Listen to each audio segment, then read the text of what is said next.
30 seconds. In 1969, Neil Armstrong stepped onto the lunar surface and into the history books as the first of only 12 men to walk on the moon. It's one small step for man, one giant leap for mankind. But in 1961, when Kennedy pledged to put a man on the moon, NASA had barely put a man into orbit. It was a pretty wide shock. Suddenly, we were leapfrogging from one man in Earth orbit to 3 men going 250,000 miles to the moon and back. NASA had less than 10 years to train a team of astronauts to overcome the unknown challenges of a mission to the moon. Could a human being survive in this incredibly harsh environment? Nobody knew what the physical and psychological effects of spaceflight would be. Not only did the astronauts have to learn how to travel across the void of space, they needed to learn how to land on the moon and come back again. But for NASA, planting flags and footprints was not enough. It's really important for all astronauts that were going to walk on the lunar surface to do full mission simulations, learning how to collect lunar samples, how to run the experiments, how to take a good photograph. So practice, practice, and more practice was key. 3, 2, 1. Liftoff. We have a liftoff. We're talking about an achievement which is right on the limit of what could be achieved even today. They had determination, they weren't going to give up when challenges emerged, and ultimately they became the only human beings to have explored another world. This film tells the incredible story of how NASA trained America's best pilots to fly to the moon and take one giant leap for mankind.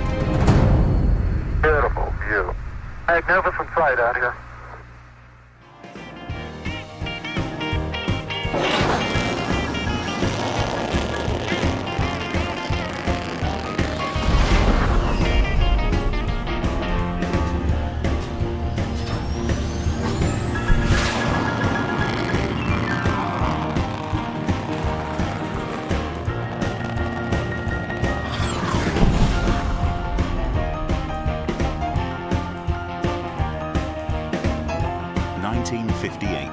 The Cold War gathers momentum, and the US Army continues to pioneer missile technology.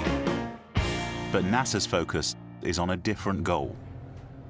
Just 1 year after Sputnik goes into orbit, America's newly created space agency publicly announces their first space program, Project Mercury.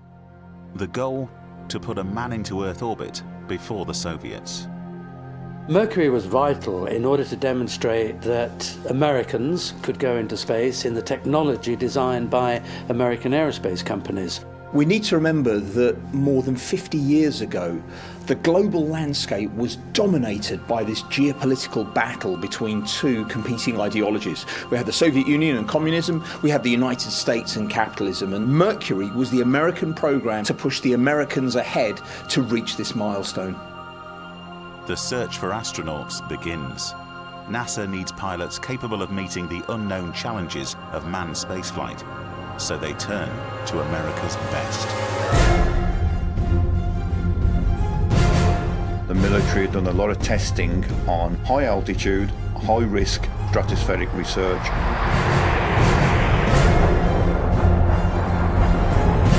If you could gain the high ground, the stratosphere, you could gain an objective over your enemy. Pressure is going up. The test pilot would push an aircraft to the limit of its design capabilities, called the envelope. Nobody knew what the physical and psychological effects of spaceflight would be. There was no precedent for it, so they went for the max. Military personnel of supreme physical fitness. Wrecked though it seemed to be, both the aircraft and the pilot survived to continue with the program.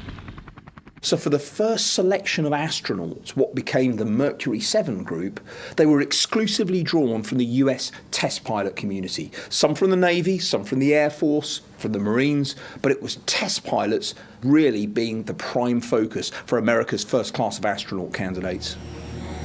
The service records of 473 test pilots were selected for review. 110 met the basic qualifications. Each must be a graduate of a Navy or Air Force test pilot school, 1,500 hours of flight time, qualified in jet aircraft, an engineering background, younger than 40 at the time of selection, and 5 feet 11 or less. NASA whittles down 110 candidates to a final 32. Those 32 went through every imaginable medical test you can think of. They were prodded and tested to the extreme. Nobody really knew what these guys would encounter. Nobody knew if you could swallow food in space. They didn't know if the heart would operate normally, if blood could be pumped around. This is where pilots were very much a part of the physical exploration of what humans were capable of. They literally were guinea pigs, and so every conceivable test and every probing into every orifice some you didn't know you even had to be imposed upon the astronaut selections before the first crews went into space. They were selected for their skills, their endurance, their physical conditions, their mental state. They were the top, they were the cream of the cream. They were looking for people at the peak of their fitness and how they would respond physically to the marginal environments that manned spaceflight would provide them with.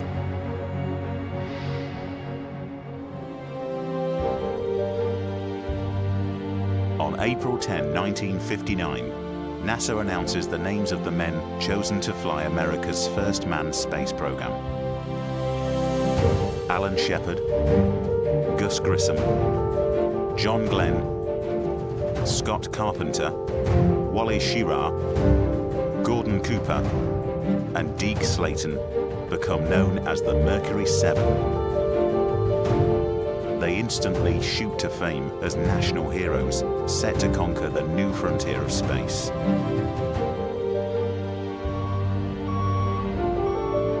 Six solo manned spaceflights are scheduled, and the Mercury 7 are subject to a grueling training program.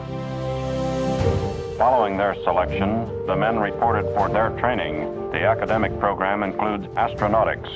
The astronauts are being educated in the basic skills required to make scientific observations, in addition to a penetrating study of the physiology of orbital flight.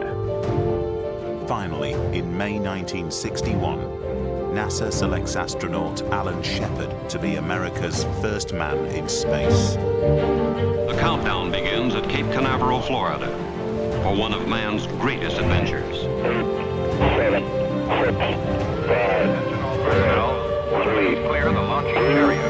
1. Liftoff. All Roger, liftoff and the clock has started.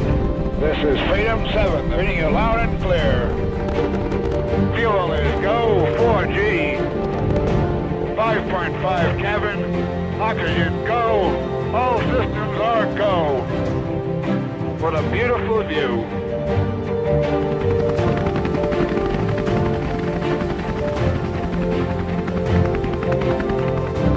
After Shepard's success, astronaut John Glenn becomes the first American to orbit the Earth. Reporters learn from the astronaut's information officer if the most vital of all elements is ready, the man himself, John Glenn. All pre-start battle lights are correct. The ready light is on. Pre-umbilical clear.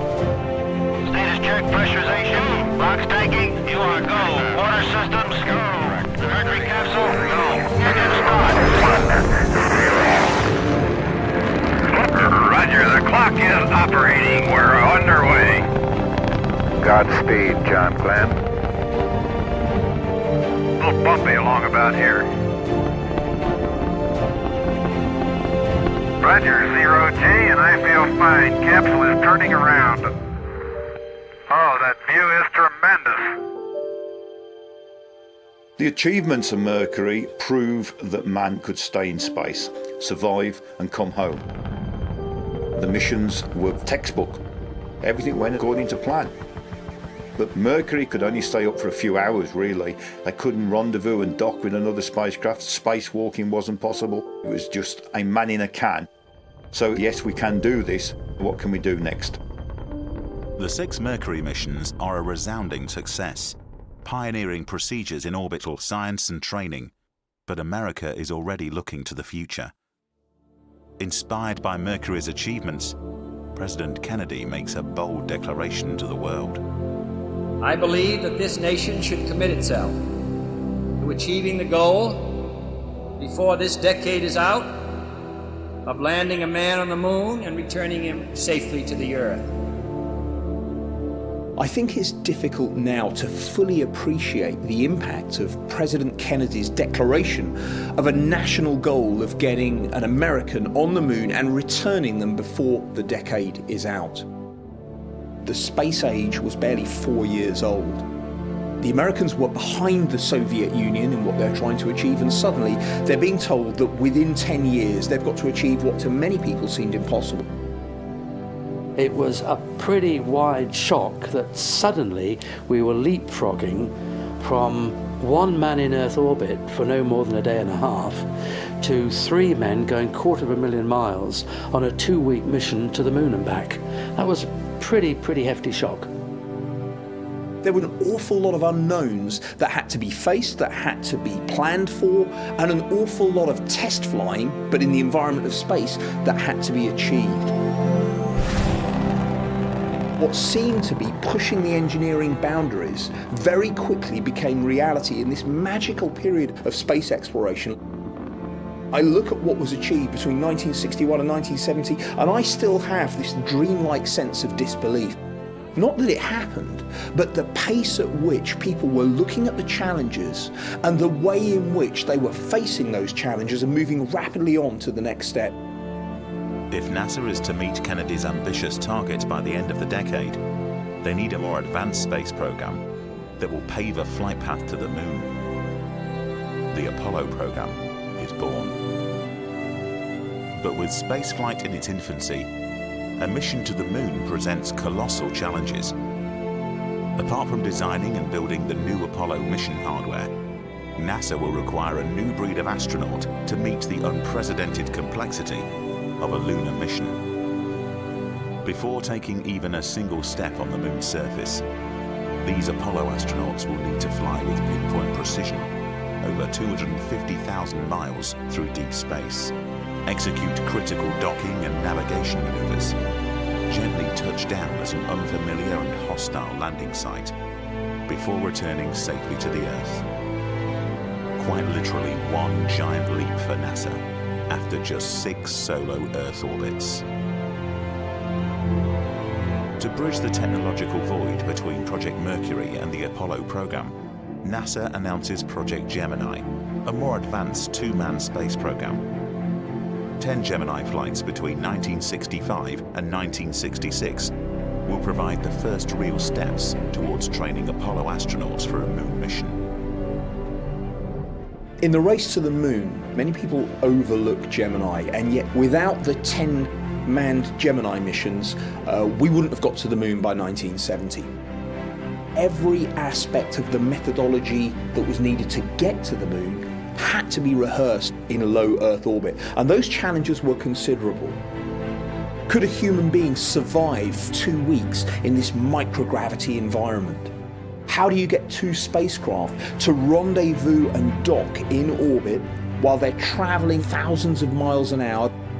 How do you rehearse the techniques that would enable a human being to survive outside their spacecraft in this incredibly harsh environment? Now, back in the days of Mercury, none of this had been rehearsed, so in pretty short order, the Gemini spacecraft was designed. 16 Gemini astronauts are chosen for advanced training. Gus Grissom, Wally Schirra, and Gordon Cooper graduate from the Mercury project, while 13 newly selected astronauts will join the program. All military test pilots with advanced engineering degrees, with the exception of Neil Armstrong, a civilian test pilot already working for NASA. The 3 categories of piloting skills, engineering knowledge, and academic capabilities are all very important, but by the time we get to the Gemini program, you really began to major on engineering requirements and engineering skills. because you were going to be testing the very things that would underpin the Apollo program in an engineering fashion. The design and construction of the Gemini mission hardware is underway. The two-man Gemini spacecraft will be more complex than the Mercury capsule. Using familiar aircraft instrumentation and advanced flight controls, Gemini astronauts will be able to manually fly this spacecraft in orbit. When the Gemini spacecraft was designed for two astronauts, it had an incredible amount of capability in terms of maneuverability, but also in terms of longevity. And that's where Gemini can really be regarded as the pilot spacecraft. And the astronauts at the time were intimately involved in designing the systems as well as some of the future capabilities, not only of Apollo, but of Gemini as well. One of the main objectives of the Gemini project is to perfect the art of spacewalking. If a man is to walk on the surface of the moon, he must first leave the safety of his spacecraft.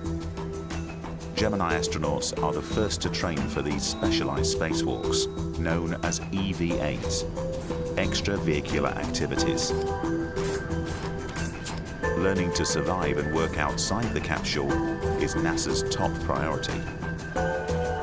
Training for spacewalking is complicated when you're on Earth in a gravity environment.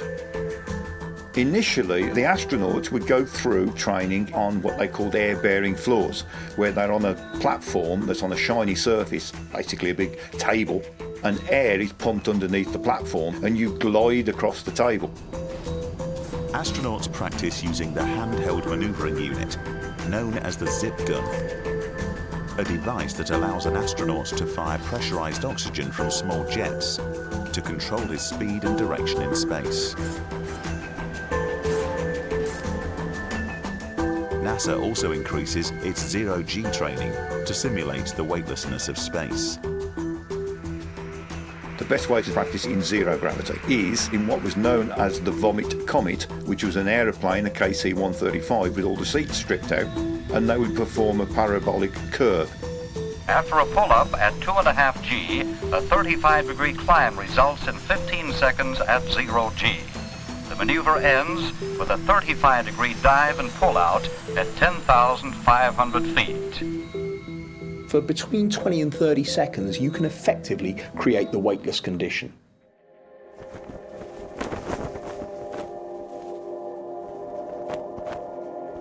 Every Gemini mission is designed to re-enter the Earth's atmosphere above the Pacific Ocean and have the capsule splash down within recovery distance of a US Navy aircraft carrier.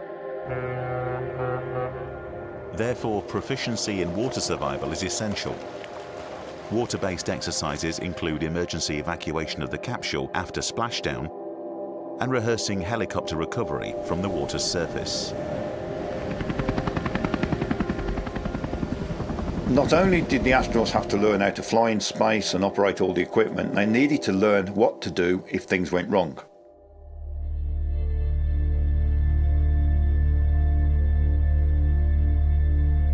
In the event of an emergency re-entry to Earth, the Gemini capsule may land in a desert or remote jungle instead of the desired water landing. As an added safety precaution, NASA puts the astronauts through rigorous wilderness survival training.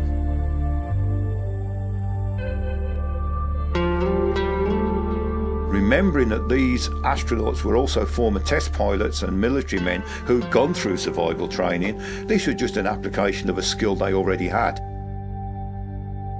Learning to work as a team because your life depends on it is very similar to the military. Your team becomes your family, and if you're doing survival training in the middle of the desert, you need to rely on your colleagues, so it is a matter of teamwork to ensure that you survive. So yes, survival training is an integral part of astronaut training.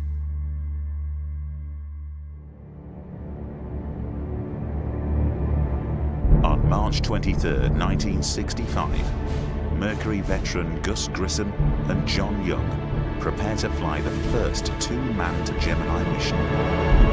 This is Gemini Control. The count T-minus 1 minute, T-minus 60 seconds and counting. Its primary objective, to test fly the new fully maneuverable Gemini spacecraft. Capcom, AFD voice check. Can I have mass clear? We are going. Roger, mass clear. 30 seconds. 30 seconds. Advance speed. 10, 9, 8, 7, 6, 5, 4, 3, 2, 1. Hold some lift off. Mr. Clock started. There's roll program. Roger, roll. You're on your way, Molly Brown. Yeah, man.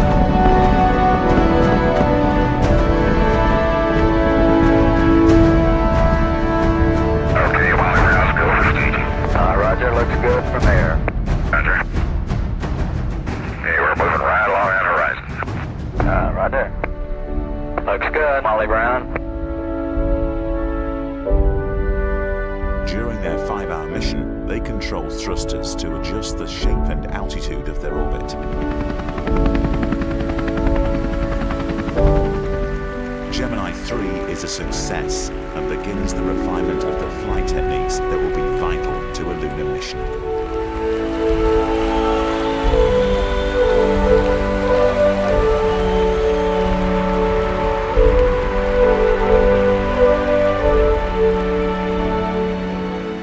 In June 1965, astronauts Ed White and Jim McDivitt fly Gemini 4.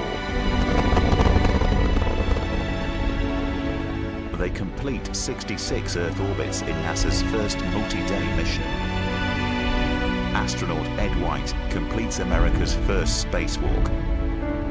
Okay, I'm out. Okay, I put a little roll in, took it right out. I'm under my own control. I feel like $1 million.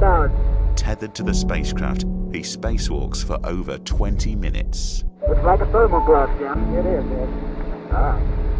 Now I've come above the spacecraft. Okay, I'm coming over. Okay. This is the greatest experience. It's just tremendous.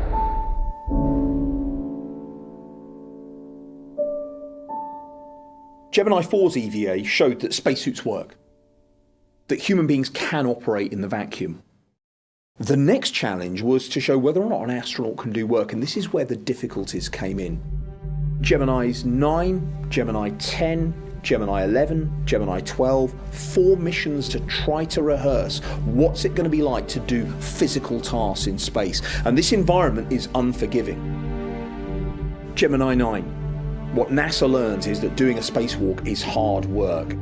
Eugene Cernan, who ended up being the last man on the moon, this was his first space flight, and he lost nearly a stone of weight, so something like 5 or 6 kilograms of sweat in his spacesuit, and barely managed to get back to the Gemini capsule in one piece.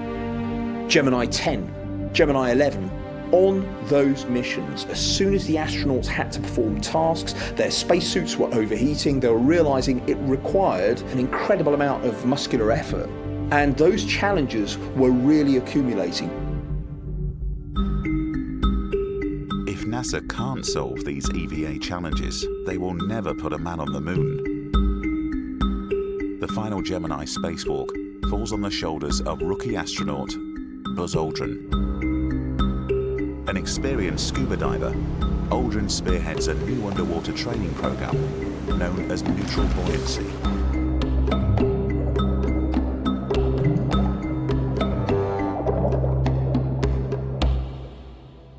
In an inflated pressure suit, astronaut Edwin Aldrin, pilot for Gemini 12, is weighted with 60 pounds of lead. He is positioned at the prepared workstation by trained scuba divers. The neutral buoyancy tank is the best simulation you can get on Earth of microgravity, as we call it, in other words, essentially a weightless environment. You immerse the crew member and the things that they have to work with in a tank of water so that you can then adjust their buoyancy so that they float in one place and they can orient themselves very, very freely. Underwater simulation creates a condition of neutral buoyancy. It gives the pilot an effect quite similar to that of zero gravity. It's absolutely key to working out, in particular, how long things take.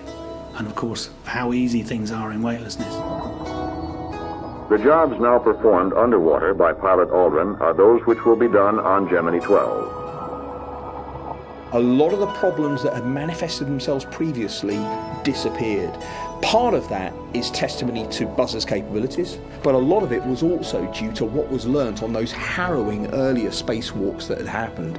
If those test pilots involved hadn't undergone those travails that they did, then we wouldn't have reached the level of maturity that we reached by the time Gemini 12 flew in November 1966. NASA has one last chance to perform the perfect EVA. Thanks to neutral buoyancy training, Buzz Aldrin successfully spacewalks for more than 5 hours. Hey, congratulations! In December 1965, NASA launches astronauts Frank Borman and Jim Lovell on a 14-day mission to investigate the long-term effects of spaceflight on the human body. 11 days into the mission, Gemini 7 is joined in orbit by Gemini 6A.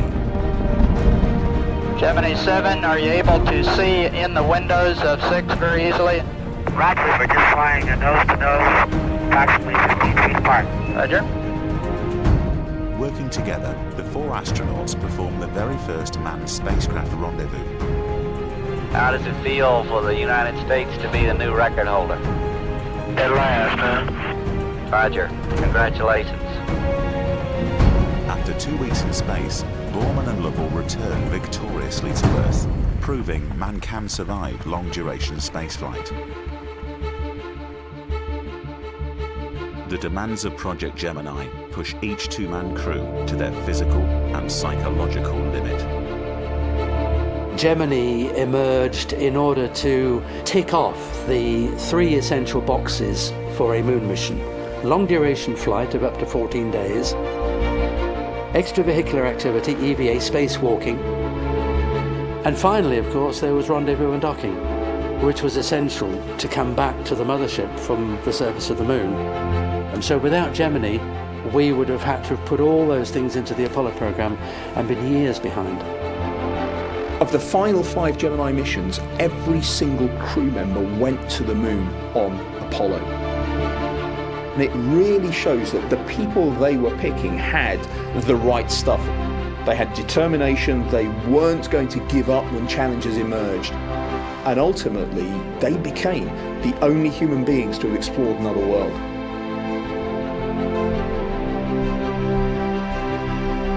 President Kennedy's deadline is now less than 4 years away. All attention must focus on the colossal challenge of the Apollo program and landing a man on the moon before the decade is out. By the time the Gemini program closes, the design and construction of the Apollo hardware is well underway, incorporating all the necessary capabilities to perform and support a lunar mission. These immensely technical machines will need highly trained astronauts to pilot them. Suddenly, you've got a spacecraft system that has got 2 independent spacecraft that are critical elements. You've got a command module that's the only part to come back to Earth, that's your main living quarters for your astronauts and stays orbiting the moon. And then you've got your lunar module, this incredibly flimsy and yet capable vehicle that gets 2 astronauts down to the lunar surface and back again to rendezvous with the command module orbiting. So you can see the levels of complexity there, and by having 3 crew members in a 2 spacecraft configuration, it's clear that one person couldn't learn everything. And that's why the specialisation of roles was absolutely critical once astronauts were assigned to Project Apollo. As a result, command module pilots fly specialist simulators, practicing docking, navigation, and other Earth orbit and lunar orbital flights, while the commanders and lunar module pilots perfect their delicate landing procedures in lunar module simulators. The most devious, Machiavellian, outrageously disgraceful people you can ever encounter in a training program are known as simulator supervisors, sim-soups. Their job is to conjure up every sort of nasty that can ever be thrown at a crew, and then some. And to mercilessly put the crew through the most agonizing technical, emotional and psychological stress they can possibly impose, and sit back and watch how they cope with it. This grade of gentleman is crucial to the whole training process. You want to get hold of them and strangle them, but they are vital because they stress the crews beyond the limits they know that they're capable of, and it's that undiscovered area of an astronaut's potential that the SimSoups grope to find new ways of working out solutions. So they're important. SimSoups are okay. To train astronauts how to fly and land on the lunar surface, the Lunar Landing Research Vehicle is developed. This training aircraft replicates how the lunar module will operate in the weaker gravity of the moon. Once they moved on to Apollo, a whole new phase of training needed to be accomplished. Now, of course, they needed to learn how to land on the moon. What they designed was called the Lunar Landing Research Vehicle. It's effectively a big engine with as light a framework round it, and the controls that emulate flying low at a reasonable descent rate, making sure that you've got sufficient resources to allow pretty realistic training and practice of the approach and landing. It was an incredibly faithful reproduction in control terms of the lunar excursion module, and therefore was a very, very important training resource. But these machines are unstable and difficult to fly, even for the best pilots America has to offer. 3 of the 5 built are destroyed in crashes. A couple of accidents occurred using that, including Neil Armstrong in 1968, where he had a fraction of a second to eject before the vehicle crashed in flames.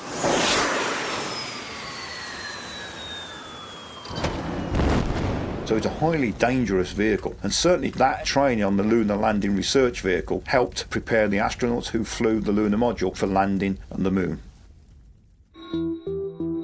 However, landing is not enough. Once down on the moon, astronauts will have to exit their spacecraft and walk on the lunar surface. Project Apollo was about getting to the moon and operating on the lunar surface. The difference on the lunar surface is that you got 1/6 of the gravity field strength as on Earth. So it was realised that somehow we need to be able to replicate 1/6 gravity conditions. And there were all sorts of ways that were used very successfully. One of the most dramatic ones was suspending from a rig where you lie horizontally and you walk along a wall, suspended by a series of bungees. And the bungees provide you with just about the right restoring force against the wall to allow you to practice your various forms of walking and ambulation, the Bonnie hops and all this kind of stuff, in a relatively realistic environment. You could successfully recreate lunar gravity, and this was done to look at the capabilities of astronauts to walk on the moon, but also to use tools on the moon and ultimately to use wheeled vehicles on the moon. All of it focused, though, on training the astronauts for the jobs they'd have to do in Apollo. 3, 2, 1, mark. We have you go for orbit here. Go for orbit. October 1968. NASA launches Apollo 7, the first manned mission of the program, to rigorously flight test the new 3-manned command module in Earth orbit. Beautiful. That was outstanding. Real fine. 10, 9. We have ignition sequence start. All engines running. Liftoff. We have liftoff. The tower is clear. 2 months later, Apollo 8 conducts the first manned flight test of the Saturn V rocket. Apollo 8, Houston, you are go for TLI, over. Apollo 8 is also the first mission to fly to the moon, where the crew conducts tests of the command module in lunar orbit. The mission successfully trials the navigation and guidance procedures vital for a moon landing. In the beginning, God created the heaven and the earth. And God said, let there be light. and there was light. March 1969. Apollo 9 performs the first tests of the lunar module. How does that sports car handle, Jim? Pretty nice. The crew successfully dock the command and lunar modules in Earth orbit for the first time. Apollo 9, everybody's happy as a clam here, looking good. Oh, this is very good. May 1969. Apollo 10 returns to the moon. Houston, you can tell the world that we have arrived. The mission runs a full rehearsal of the lunar landing, flying just 8 miles above the surface. We is down among us, Charlie. Roger, I hear you weaving your way up the freeway. With all testing complete, the stage is now set to attempt a lunar landing. July 1969. Apollo 11 is go for launch. 5, 4, 3, 2, 1. Liftoff. We have a liftoff. Stand by for 1 Bravo. 1 Bravo. That's good, Sly. Real good. 4 forward, drift into the right a little. Okay, engine stop. Houston, the Eagle has landed. We copy you down, Eagle. That's 1 small step for man, 1 giant leap for mankind.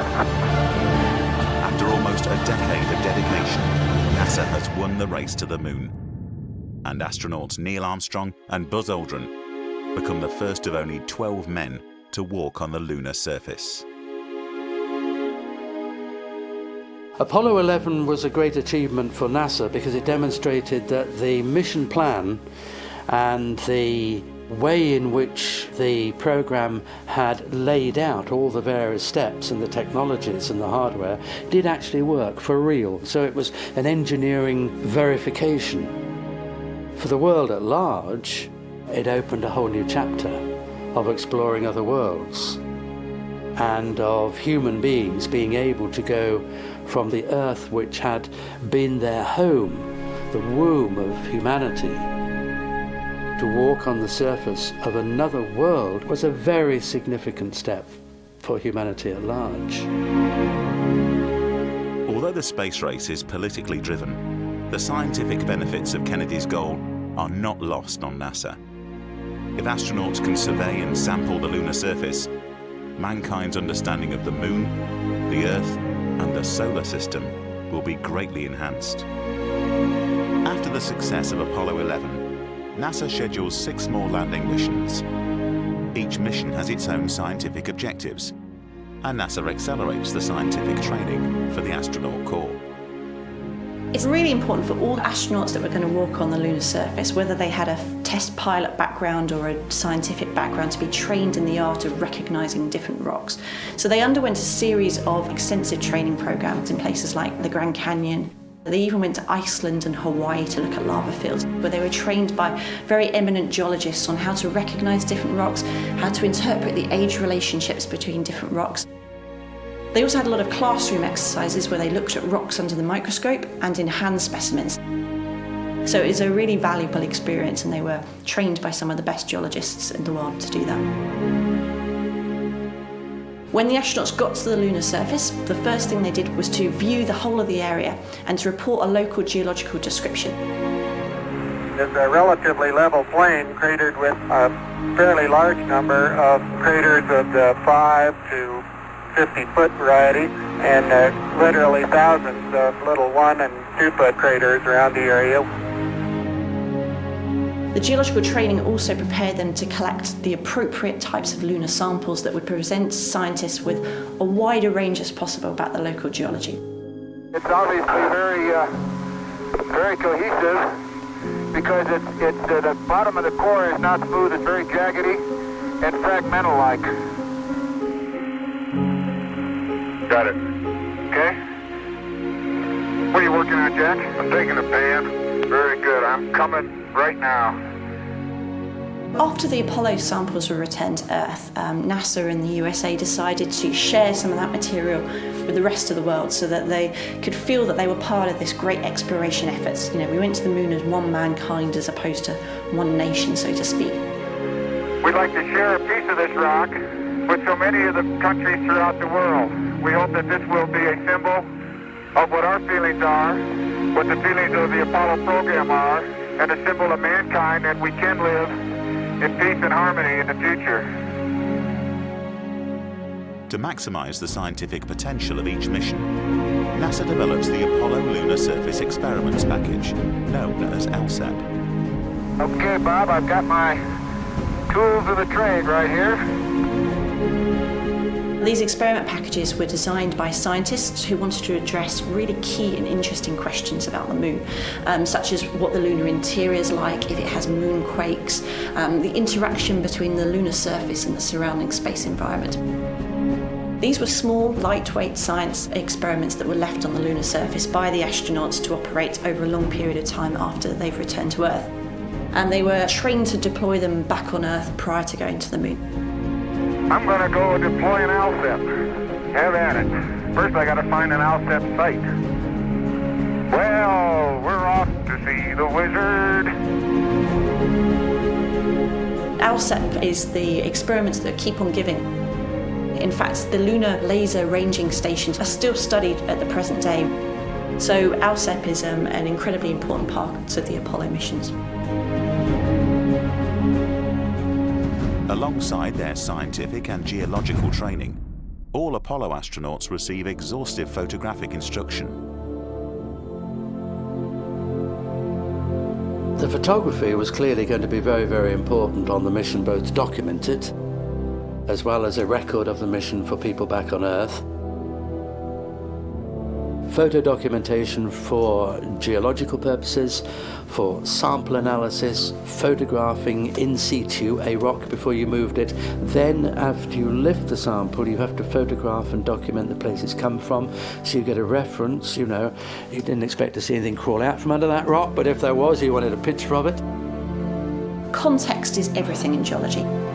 So when we have a hand specimen sample, we want to know the bigger picture. On the moon, this is really important because all the rocks that were collected, they've been thrown to their present locations by impactors or other types of complicated processes. So by taking a photograph of the sample on the lunar surface, we could understand where that rock's originated from and what that tells us about the local geology. When crews visit geological sites on Earth, they also practice with the body-mounted cameras that we use on the moon. The body-mounted cameras were very difficult to use, mainly because of the constraints of the suit. The principal problem is sighting the camera. You have a helmet on, and the helmet is effectively joined to the suit more or less at your neck, so you can move your head, but the helmet doesn't move. You can't even look down into the viewfinder. So it was really about learning by dead reckoning how to position the camera in front of them, and it took a long time. As the missions progressed, it got a lot more sophisticated, and the training that was required for that was quite considerable as well. Some of the crew did it better than others, and some were more natural photographers than others. But there was a lot of training that went on in that area, but with varied results.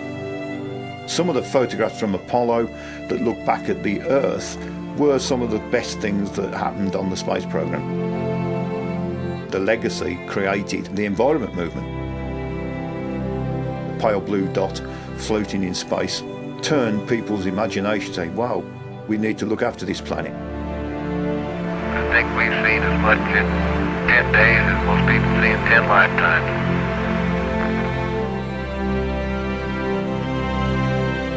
NASA's quest for more scientific exploration results in what were known as the J-class missions. The J missions brought extreme demands in that suddenly there was a very wide variety of tasks that the crew had to do. And that was grafted on to an already demanding training program. It's interesting how we came to have more science within these manned missions, because initially NASA felt that these were largely engineering ventures, and there was pressure from the outside. There was the National Academy of Sciences in America that was constantly banging on the door of NASA.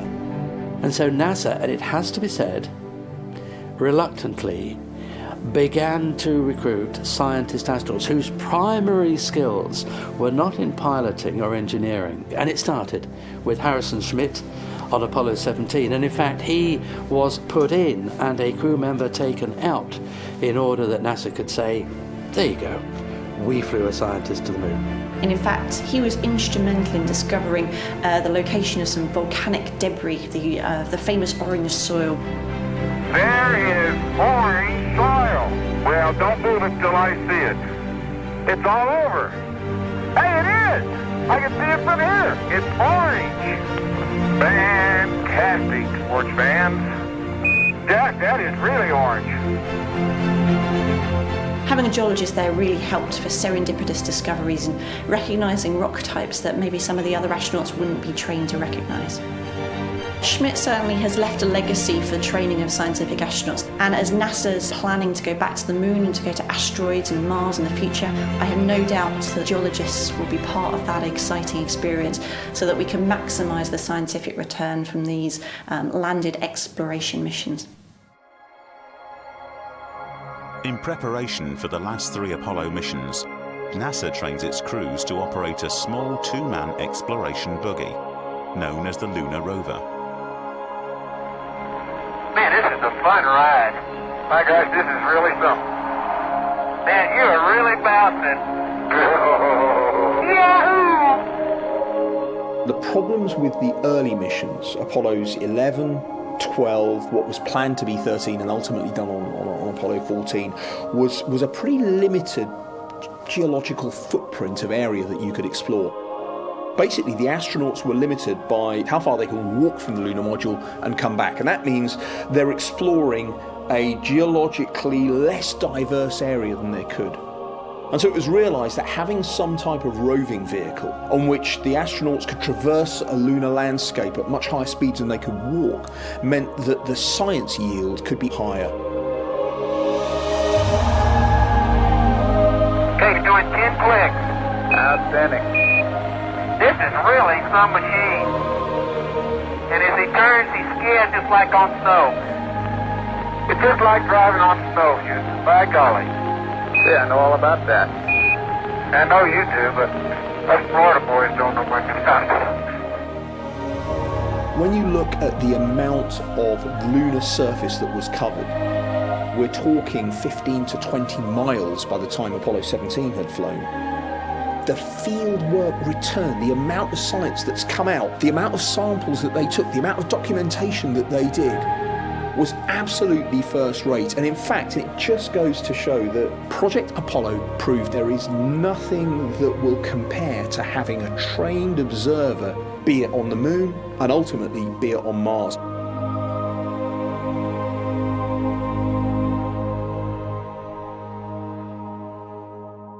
Three, two, one, ignition.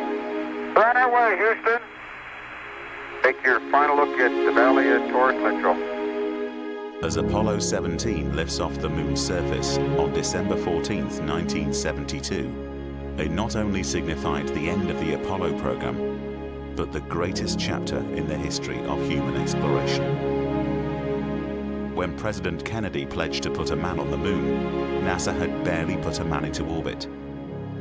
Yet little more than a decade later, NASA had successfully crossed the vast technological gap between Project Mercury and Apollo and the vast ocean of space between the Earth and the Moon.